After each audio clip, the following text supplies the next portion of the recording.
एक बार की बात है, एक बहुत बड़ा नेता एक साधु के छोटे से आश्रम में गया, क्योंकि उसने बहुत सुना था उस साधु के बारे में और उसके मन में आया कि मैं एक बार जाकर के देखता हूं कि लोग इतनी तारीफ क्यों करते हैं उसकी। तो जब वो उस आश्रम में गया तो वहां पर एक छोटा सा कमरा था जहां पर एक कालीन बिछा हुआ था। वहां पर कुछ लोग बैठे हुए थे नीचे और साधु जी सामने बैठे हुए थे। कुछ सवाल जवाब चल रहा था। तो जैसे ही वो अंदर गया, वो अकेला नहीं था, उसके साथ में 4 बॉडीगार्ड्स भी थे और उसको ये आदत थी कि जहां पर भी वो जाता था लोग अपनी जगह से खड़े हो जाते थे, उसकी तरफ देखते थे, हाथ जोड़ते थे, अपना सर झुकाते थे। लेकिन यहां पर ऐसा कुछ भी नहीं हुआ। साधु ने उसकी तरफ देखा तक नहीं, क्योंकि वो साधु किसी के सवाल का जवाब दे रहे थे। लेकिन नेता को इस बात पे गुस्सा आ गया। नेता को लगा कि ये मेरी बेइज्जती है।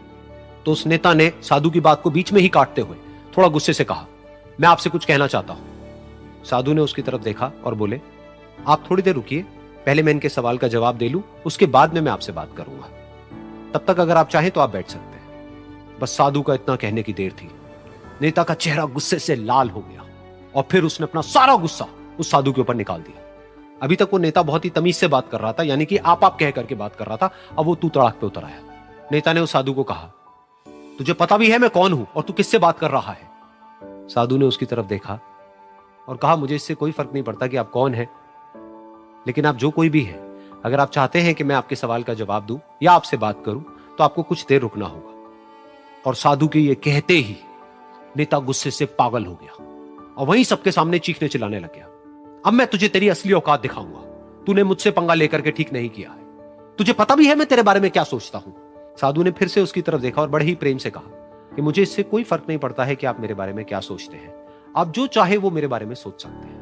फिर उस नेता ने बोला कि तू चाहे सुनना चाहता है या नहीं, लेकिन मैं तुझे बताऊंगा यही सबके सामने कि मैं तेरे बारे में क्या सोचता हूं। तू एक बहुत ही घटिया इंसान है।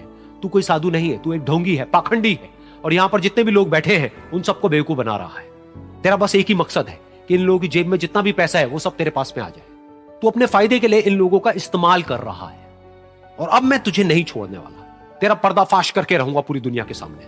लेकिन उसके इतना बोलने के बाद भी उस साधु के चेहरे पर हल्की सी मुस्कान बनी ही रही। ये देखकर वो और तिल मिला गया और उसने कहा, अब बहुत हुआ, अब मैं यहां 1 मिनट भी नहीं रुकने वाला। लेकिन अभी भी तेरे पास में मौका है। अगर मुझसे माफी मांगनी है या मुझसे कुछ कहना है तो कह सकता है। इतना सब होने के बाद भी साधु बिल्कुल शांत था और उनके चेहरे पर एक मुस्कान थी।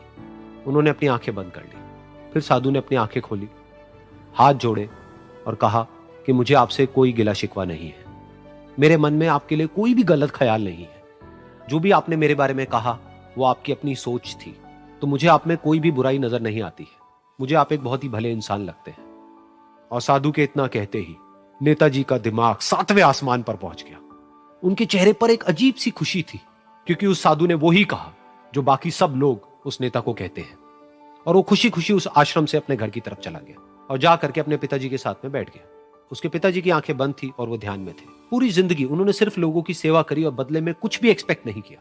तो थोड़ी देर बाद जब उन्होंने अपनी आंखें खोली और देखा अपने बेटे को अपने साथ बैठे हुए, तो उनके बेटे के चेहरे पर आज एक अजीब सी खुशी थी जो आज से पहले उन्होंने कभी नहीं देखी थी।